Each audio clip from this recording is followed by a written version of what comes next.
நியாயாசனத்தில் வீற்றிருக்கும் ராஜா. நியாயாசனத்தில் வீற்றிருக்கும் ராஜா தன் கண்களினால் சகல பொல்லாப்பையும் சிதறப் பண்ணுகிறான். ராஜாக்களுக்கு சிங்காசனத்தில் வீற்றிருக்கும் சிலாக்கியம் கிடைத்திருக்கிறது. ராஜாக்களின் சிங்காசனம் நீதியுள்ள சிங்காசனமாய் இருக்க வேண்டும். அது மகிமையுள்ள சிங்காசனமாகவோ அல்லது அது ராஜாவை மேன்மைப்படுத்துகிற சிங்காசனமாகவோ இருக்க வேண்டிய அவசியம் எதுவுமில்லை.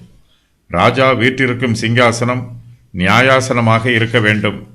ராஜா தன்னுடைய நியாயாசனத்தில் வீற்றிருக்கும் போது மனுஷர் மீது பட்சபாதம் காண்பிக்கக்கூடாது. வழக்குகளை நியாயமாய் விசாரித்து நீதியான தீர்ப்பு சொல்ல வேண்டும். நல்லவர்களை கனப்படுத்த வேண்டும். பொல்லாதவர்களை தண்டிக்க வேண்டும்.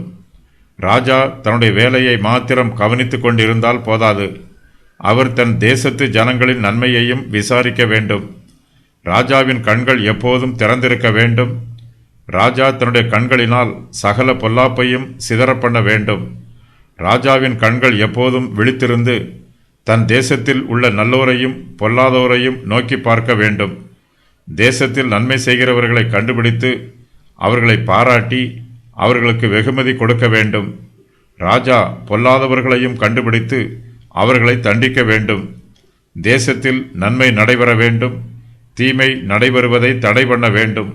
இதுவே ராஜாவின் வேலை.